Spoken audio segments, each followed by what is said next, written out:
Olá, sejam todos muito bem-vindos a mais uma edição do programa Direito dos Negócios. O tema do programa de hoje é um dos mais relevantes e também muito debatido no cenário jurídico e econômico brasileiro: direito tributário. Além do direito tributário, teremos a reforma tributária, que promete redesenhar o sistema de tributação no país, impactando nas empresas, investimentos, a organização das cadeias produtivas e, naturalmente, a própria relação dos contribuintes e do Estado. Mais que uma alteração legislativa, estamos diante de uma transformação que exige compreensão técnica, planejamento e, sobretudo, uma análise cuidadosa dos seus reflexos no ambiente para os negócios brasileiros. Para discutir esse cenário e nos ajudar a compreender os desafios e as perspectivas dessa nova etapa no sistema tributário nacional, recebemos hoje dois convidados com ampla experiência na área. Tenho a satisfação de receber o advogado tributarista Carlos Souza Júnior e também o Dr. Laércio, conselheiro do Conselho Administrativo de Recursos Fiscais. Sejam muito bem-vindos ao programa. Estou extremamente honrada de estar diante de dois tributaristas de extrema renomação no cenário jurídico, né? Muito bem conceituados. E eu já de antemão digo que eu sou uma verdadeira estrangeira no direito tributário e aduaneiro. Hoje eu estou também aqui para assistir e aprender. Mas vamos iniciar o programa com um esclarecimento que também é para mim e para o telespectador. Qual é a diferença de direito tributário e direito aduaneiro? Doutor Laércio. Tudo bem, doutor Carlos, doutora Amanda, prazer todo meu, a satisfação aqui. Amanda, você vai verificar que você não é simplesmente uma estrangeira em relação ao direito tributário. Até conversava com o Carlos, o problema do direito tributário é que as pessoas se assustam um pouco em relação a isso, mas o nosso dia a dia é o direito tributário. Então, talvez não tenha tanto tato, mas eu sei que é direito tributário o que está acontecendo. Bem, a principal diferença em relação ao direito tributário do aduaneiro, o aduaneiro ele tem um enfoque hoje na questão da comercialização de bens e serviços, importação e exportação. Só que lá atrás, o direito aduaneiro estava muito influenciado por quê? Por questões tributárias. Olha, estou fazendo uma importação X, Y, Z, qual que é o tributo? Será que eu tenho que pagar mais ou menos? Só que a dinâmica foi tão grande que foi se afastando um pouco, distanciando, o direito aduaneiro que criou vida própria.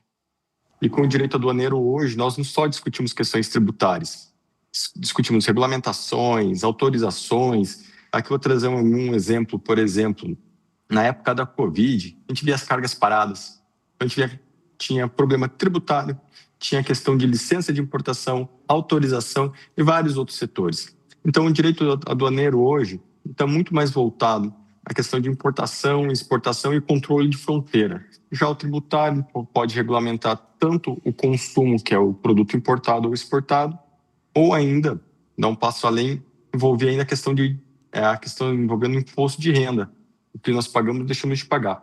Sendo um tanto quanto simplório, seria isso, a principal diferença entre os dois. Mas sempre ainda uma confusão no campo aduaneiro. Por quê? Às vezes a carga está parada, estou discutindo o tributo, que é aduaneiro, ou uma licença que tem o reflexo do tributário, que é aduaneiro ou é tributário. Então, isso é o que eu mais gosto, que é o direito aduaneiro hoje.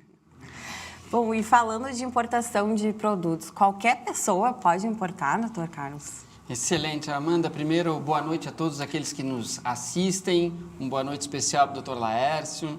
Um prazer, uma alegria estar participando dessa conversa, esse programa tão importante, e ocupar essa cadeira que tão renomados amigos já ocuparam, alguns grandes professores. É uma alegria enorme e parabéns pelo teu programa, que é um programa que tem muito a agregar para toda a nossa comunidade. Obrigada. Eu quero também fazer já que nós estamos aqui de uma certa forma com informalismo, e eu vim aqui para aprender com o Dr. Laércio, eu acho que é também importante para facilitar a comunicação, as pessoas entenderem que tanto o direito tributário quanto o direito aduaneiro são ramos do direito público. Como o Dr. Laércio comentou muito bem, o direito aduaneiro está muito especificado às operações de importação e exportação. E o direito tributário ele está vinculado a outras áreas que envolvem a tributação. Então, a gente poderia falar das grandes áreas, que seria a renda, o consumo e a propriedade. E o direito aduaneiro, como bem colocou o professor Laércio, ele se trata especificamente das operações de importação e exportação, que tanto importantes são para toda a nossa economia. E, respondendo à sua pergunta objetivamente, qualquer um pode importar, desde que cumpra alguns requisitos. E esses requisitos já estão previstos em instrumentos normativos, principalmente da Receita Federal do Brasil. Então, sim, qualquer um de nós pode importar, desde que se habilite perante a Receita Federal e cumpra determinados requisitos. Mas, sim, todo mundo pode importar. Eu até mencionei que eu era uma estrangeira, porque, embora na graduação eu gostasse muito de direito tributário, inclusive meu professor, que foi da graduação, o Dr. Ederson, já veio aqui no programa para falar de reforma tributária, e eu estou trazendo vários tributaristas, porque o direito tributário já é complexo, né? Agora que vem uma reforma tributária, quando a gente acha que está entendendo, tudo muda. E na graduação eu aprendi direito tributário e direito aduaneiro na mesma disciplina, como se fosse a mesma coisa, né? Então a gente cria essa falsa impressão, embora seja algo de extrema relevância na nossa vida prática também. Mas mencionaste sobre... Exato. Não? Se me permite, essa questão de direito tributário, importação e exportação está tanto na nossa vida. Eu faço um desafio para todos. Nos últimos 12 meses, quem nunca comprou pelo marketplace alguma coisa lá da China? Quase todo mundo. Só que o quê? A pessoa comum, às vezes, tem a dificuldade, e bem pontuou o Dr. Carlos aqui. Eu quero trazer um produto ultra específico. Por exemplo, um produto de... Um aparelho médico. Eu quero trazer aparelho médico. Eu, pessoa física, posso trazer, desde que não seja para fins comerciais. Para o meu uso pessoal, eu posso trazer. Daí talvez tenha que pedir uma autorização na Anvisa, tudo mais. Por exemplo, o pessoal que traz armas tem controle restrito pelo Exército, pela Polícia Federal. Eles podem trazer. Só que tem que ir lá se habilitar na Receita Federal e poder fazer o registro e poder trazer e pedir autorização. Só não pode o quê? Ter fins comerciais. Então, toda pessoa física pode importar.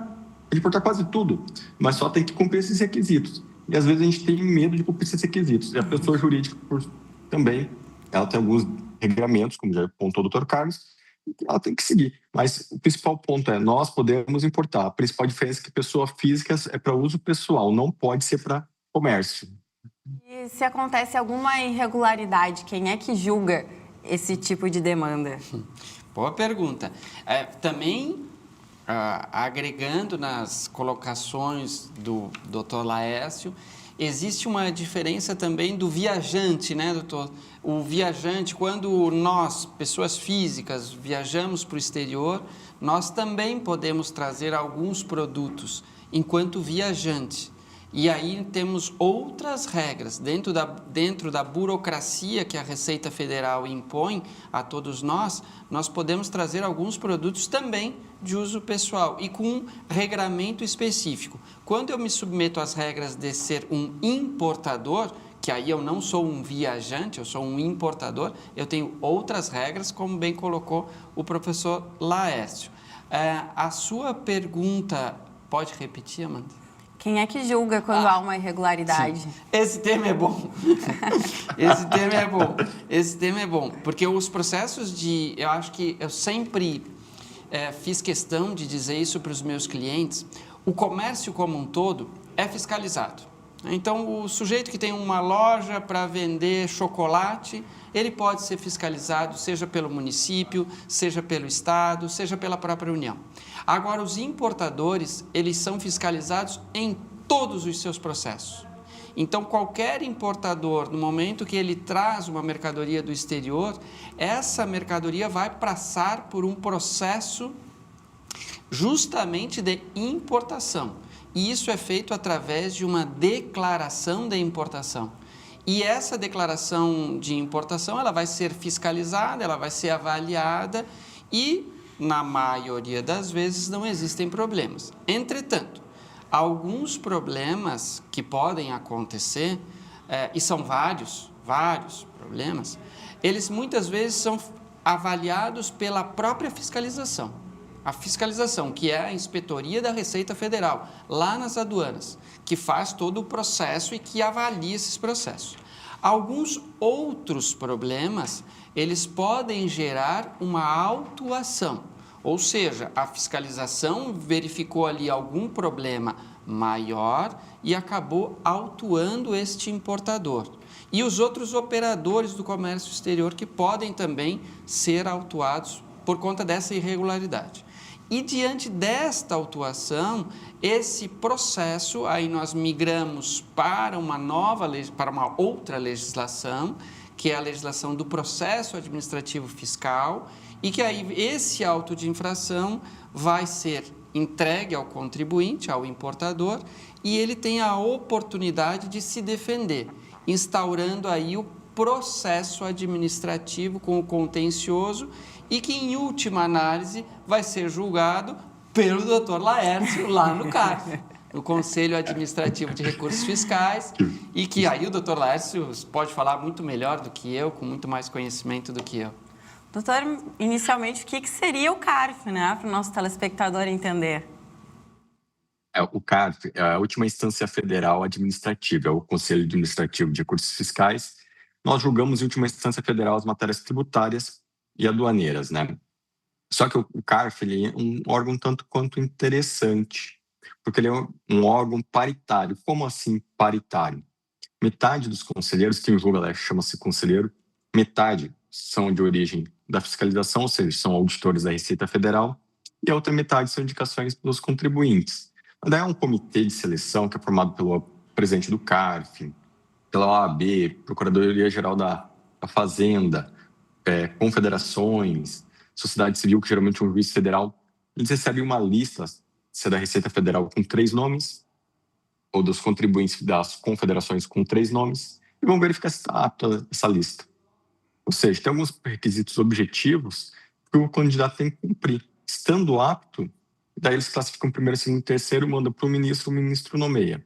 Mas se um dos 3 não está apto, devolve a lista inteira. Então, é uma dinâmica um tanto bacana, por isso, essa questão do CARF. E o CARF, as pessoas têm um certo engano que não conhecem tão bem. Por quê? O CARF é um tribunal das provas. Não tem a legislação aduaneira, tem a legislação tributária, mas, às vezes, o sujeito, pela legislação, teria até o direito, mas chega sem prova, não é analisado. Então, sempre nós temos a premissa de analisar primeiro as provas para depois entregar o direito. Então, é um órgão muito dinâmico, muito legal, não precisa de advogado, é de graça. É um dos poucos casos que eu vi na minha vida, que geralmente as pessoas... tem gente que pode advogar sem advogado, como mencionei. Mas, geralmente, você contrata um advogado quando chega o processo no CARF. Um dia lá, quando eu tomei posse, o dono da empresa destituiu o advogado e assumiu a causa. E teve sucesso. Então, assim, o CARF ele tem a chamada formalidade moderada. Então, ele é um tanto quanto rico por questões dessas provas, dessas análises. Eu quero contribuir também, Amanda, porque eu tenho uma atuação muito longa no CARF e eu sempre nas minhas sustentações orais, nós advogados precisamos aguardar. É uma sequência de julgamentos. Esses julgamentos são divididos entre as sessões de julgamento, então são vários julgadores, né? São muitos julgadores que julgam por matéria específica. E sempre que eu inicio as minhas sustentações orais, eu parabenizo os integrantes daquela sessão, daquela turma, porque a qualidade, a qualificação não é porque o Dr. Laércio está aqui, mas são de extrema qualidade. E os julgamentos do CARF, eles têm uma característica que diferencia dos julgamentos judiciais, porque eles são muito mais dinâmicos, eles são mais avaliados, mais conversados, mais debatidos. Como são profissionais de extrema qualidade, todos têm absoluta tranquilidade para avaliar esses processos. Então, os julgamentos são verdadeiras aulas. E eu indico a todos aqueles que tenham processos administrativos que subam para Brasília, para o CARF, que acompanhem. Como advogado, eu posso dizer que faz muita diferença a participação do advogado nos julgamentos, trazendo elementos, completando os julgamentos, auxiliando nos julgamentos e como muito bem coloca o doutor Laércio, a prova é fundamental. E os julgadores muitas vezes têm um volume assombroso de processos. E o advogado tem aquele processo. Então, o advogado sabe exatamente aonde está o documento, em que folha do processo está. Existe uma facilidade e uma abertura dos julgadores, de modo geral, sempre. Eu atuo há, quase 20 anos e sempre tem abertura do relator ou do próprio presidente, e isso é um ponto também importante. Os presidentes são sempre os membros da Fazenda Nacional e sempre são extremamente gentis, educados, atenciosos com os advogados, o que torna o CARF um tribunal muito bom de se trabalhar. E aqui até uma consideração pessoal, eu nunca vi nenhum julgamento do CARF, até porque não é a minha área, mas, doutor Carlos, vou lhe acompanhar no próximo. Vamos lá. Parabenizando até a atuação do CARF, porque a gente vê o CARF fazendo muitos movimentos, né? Tem a CONCARF itinerante, eu acho que tem uma proximidade muito maior de quem julga esses casos com o próprio advogado, ou até mesmo a comunidade de um modo geral. Porque como tem muitos eventos, é muito difícil a gente ter um evento de juízes, por exemplo, promovendo uma palestra ou trazendo os desafios do judiciário, trazendo mais conhecimento para os advogados ou até mesmo para as pessoas que têm interesse de saber sobre o judiciário, né, aqui no caso do CARF. Mas fica aqui a minha parabenização, porque eu acompanho por intermédio das redes sociais, né, mas eu acho muito legal essa iniciativa que vocês têm de aproximar, não só com o contribuinte, mas essa proximidade e receptividade com o próprio advogado, porque às vezes não é comum. Eu, inclusive, há pouco tempo atrás, e falando aqui como uma advogada que atua no direito comercial, uma juíza, para não me atender, ela despachou, acho que 10 minutos antes de eu chegar na reunião. E a gente vê isso acontecer de uma maneira muito corriqueira. Né? Então, é admirável essa proximidade e até mesmo a tua disponibilização de estar aqui junto com o advogado falando conosco. Não, isso é extremamente interessante mesmo, porque é o chamado formalismo moderado.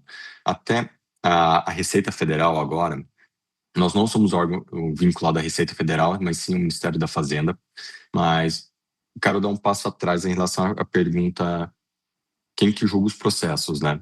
Até a Receita Federal, por meio da reforma tributária, já estava fazendo outros movimentos anteriores para justamente o que? Aproximar o contribuinte da fiscalização. Por quê? A ideia é punir por punir? Não. A ideia é o quê? Ter uma cooperação fisco-contribuinte hoje, poderem dialogar, dirimir as dúvidas que tem. Até eu vi uma palestra de certa vez, tem 5 anos, em relação à fiscalização. Ela falou assim, olha, aqui tem um ponto cinzento de dúvida, aqui tem um ponto verde e o vermelho. Nós sabemos o que é possível, o que não é, e o cinzento. Então, o cinzento a gente vai discutir. E o resto vamos tentar ajustar. Então, hoje, durante a fiscalização ali, na hora que vai ser lavrado o auto de infração, pela experiência desde a época que eu era advogado, depois passei a ser conselheiro, que vem mudando a postura, seria o quê? Primeiro, vamos abrir um procedimento fiscalizatório, vamos colher provas, vamos fiscalizar a empresa, vamos entender o que acontece. Isso pode ser durante o desembaraço aduaneiro, ou seja, quando a carga chega e para imediatamente no porto, ou às vezes a carga passe a liberada, mas daí tem 5 anos para a Receita fazer essa análise. Então, com isso, dá um maior dinamismo e maior segurança. E essa é a maior cooperação, porque a ideia do Estado hoje não é ficar criando litígio por criar, é tentar resolver o problema. A reforma tributária veio, costumo dizer, pessoal, a reforma tributária não vai baixar o imposto. Não, porque a proposta da reforma tributária nunca foi baixar imposto, foi simplificar. Aquela simplificar as obrigações. Então, quando a mercadoria chega aqui e tem algum problema, que vai fazer a fiscalização do porto, do aeroporto, a terrestre, daí é lançado o auto de infração, daí ele vai para o chamado SEJUR, que é o centro de SEJUR, que é o centro de julgamento, que é a instância única. Porém, quando a mercadoria é liberada e depois de até 5 anos é fiscalizada, ela vai para a DRJ, que é a primeira instância, né, que é só formado por auditores, e depois vai até o CARF, né? E hoje nós verificamos que a postura da fiscalização tem mudado. Como inicialmente o Dr. Carlos falava, a Receita Federal não fiscaliza só você, fiscaliza todo mundo, o tempo real, os computadores que têm os dados lá, que nós não sabemos quais são os dados, mas eles estão atrás dos bons contribuintes e querem tirar querem colocar os maus contribuintes na linha. Então, por isso tem vários programas, tem a questão da transação hoje, tem a questão do Confia, vários programas mesmo, justamente para poder modernizar e diminuir essa burocracia que nós temos hoje no país, que nós não podemos deixar de falar, né? Mas essa cooperação, esse acesso que vai tendo é muito legal, porque a Receita Federal ganha muito, porque ela colhe informações de empresas desonestas que acabam se aproveitando disso. Então, vai colhendo essas informações, essas brechas da legislação e vai aprimorando, porque nós queremos um ambiente seguro. Excelentes considerações, doutor Laércio, e colocar que esse ponto que é o mandado de procedimento fiscal, onde a fiscalização, a Receita Federal, muitas vezes ela tem uma dúvida. E nessa dúvida, ela instaura um procedimento e diz, contribuinte, importador, eu tenho dúvida num documento, me traga esse documento. Fiquei com dúvida em tal informação, me esclareça essa informação. E esses procedimentos, muitas vezes, eles levam algum tempo, porque existe, guardadas as devidas proporções, o que muitos contribuintes passam na prática, a tal da malha fina. A malha fina nada mais é do que uma dúvida que a Receita ficou num confronto de informações, porque o banco de informações que a Receita Federal tem é muito grande, é muito rápido, muito ágil e muito bem aparelhado. Então, nesses casos, antes da lavratura do auto de infração, para aqueles mais leigos, da multa, antes de a Receita cobrar qualquer coisa, ela pergunta, dá esse acesso aos contribuintes.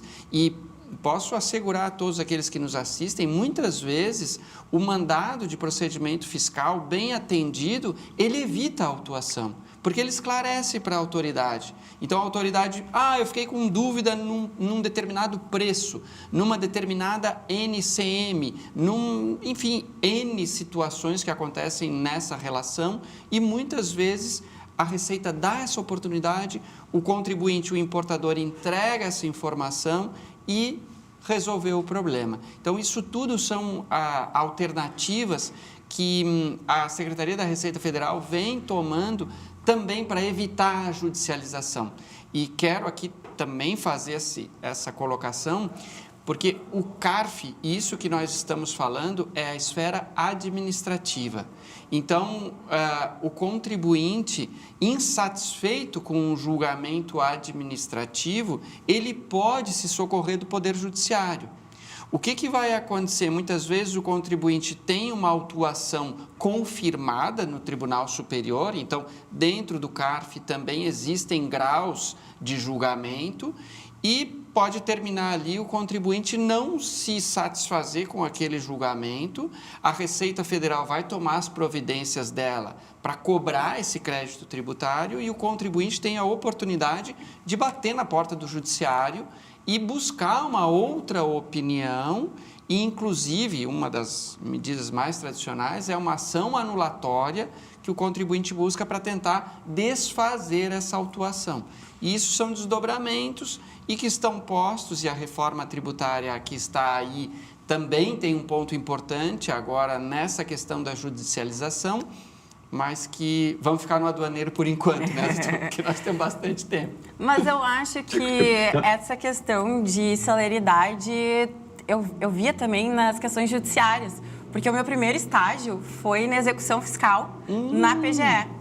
Claro que é outro tipo de tributo, mas eu via uma maior proximidade de negociação, coisa que a gente não vê hoje no judiciário, ou vê muito menos do que eu via nos processos de execução fiscal. Então, tinha aquele contato mais próximo, possibilidades maiores, porque o intuito na maioria das vezes, era resolver e, consequentemente, a gente conseguia. Ótima E é consideração. curioso, né? Porque foi meu primeiro estágio, eu não sabia nem que era uma citação, uma intimação, e eu fui me aventurar na execução fiscal. Eu vou corroborar o que o Dr. Laércio comentou das transações, que eu tenho 30 anos de advocacia. Então, eu peguei um momento que existia um litígio pré-instaurado entre contribuinte e Procuradoria da Fazenda Nacional. Sim. E que eram litigantes, literalmente não havia negociação e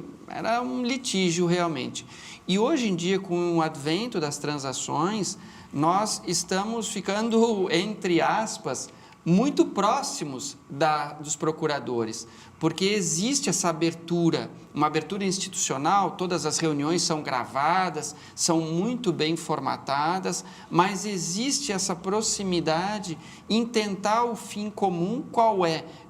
O contribuinte está com a sua situação resolvida e a Procuradoria também com o seu crédito recebido. Então, como o Dr. Laércio comentou, existe hoje essa facilidade, essa aproximação e que a PGFN vem tratando cada vez mais em todos os congressos que nós participamos. Normalmente a PGFN está lá representada e trata sempre desse tema. Então, é uma tendência também dessa proximidade que você acaba de colocar muito bem. Aí, já fica aqui o convite, Dr. Laércio, a gente está se encaminhando ao final, embora a gente tenha muitos assuntos aqui para discutir. De tu vires presencialmente, já estamos combinando churrasco. Exatamente, para vir para Solo Gaúcho da forma que tem que ser. Eu adoro, pode contar comigo. Então tá, eu gostaria de agradecer muito a presença de vocês. Já fica aqui o ensejo também para a gente trazer outros temas de proximidade junto ao CARF. Daqui a pouco até mesmo uma ida a Brasília, né, doutor Carlos? A gente fazer... Semana que vem eu vou estar lá. O direito dos negócios itinerantes. Mas... Se me permite, claro, antes de encerrar o programa, um dos casos mais interessantes, seja administrativamente falando, é a chamada da classificação fiscal, que é um problema do direito aduaneiro e também do direito tributário. Por quê? Porque é aquele caso... Eu vou ver um sonho de valsa, por exemplo, hoje. É chocolate, é bombom ou é wafer? Então, é uma regra mundial. Só que no Brasil é utilizado para fins tributários, no resto do mundo para fins administrativos. Então, uma excelente aula de caso, muito bom de ouvir. Não, até recentemente, me corrijam se eu estiver errada, não teve algum caso referente ao McDonald's, do sorvete, se ou não? Aquilo ali se tu puderes falar brevemente para nós, ou o Dr. Carlos, eu fiquei impressionada. Prefiro que o Dr. Carlos fale sobre o assunto, eu não posso comentar esse caso. Tá bom. O que acontece? A classificação fiscal, ela enseja toda a cadeia tributária. Então, determinadas NCMs, que são as normas comuns do Mercosul e do mercado, de um modo geral, eles determinam qual é a incidência. Então, para nós não falar do McDonald's, que existia uma discussão muito importante se era sorvete ou se é bebida láctea, se não me falha a memória, essa classificação fiscal muda a composição do preço. Então, determinadas NCMs mudam o preço. Eu vou usar um caso meu, que ontem eu tive reunião no escritório, um importador de pneus, e dentro da importação incide o IPI, que é o Imposto de Produto Industrializado. Se ele usar uma determinada NCM, o imposto, o IPI, é de 10%. Se ele usar uma outra NCM, esse imposto é de 1%. Ou seja, a diferença no preço final e na competitividade que nós vivemos hoje é imensa. E existe dúvida efetiva de qual classificação é aquele bendito pneu e que precisa passar por uma perícia. Então, a diferença que uma classificação fiscal, que é o caso que o Dr. Laércio bem colocou, ela muda muito. E dependendo dessa classificação que o contribuinte utilizar, talvez a Receita Federal, lá na fiscalização, diga, não, Não é esta classificação, é esta.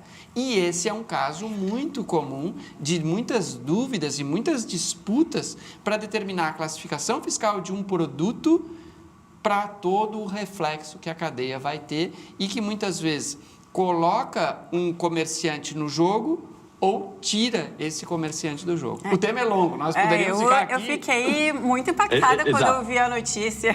Não, esse caso que foi mencionado, a classificação fiscal, só para vocês terem ideia, é mundial. A Organização Mundial das Aduanas cria essas classificações fiscais. Existem mais de 10 mil códigos.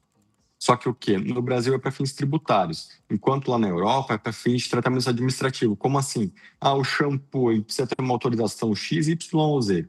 Aqui no Brasil, não. Você tem várias categorias, várias classes de tributação. Então, com a reforma tributária, promete-se que tem uma alíquota padrão, então vai diminuir essa briga, inclusive. Bem para facilitar. Então, doutores, muito obrigada pela participação. E você que nos acompanhou aqui, o nosso muito obrigada. Até a próxima.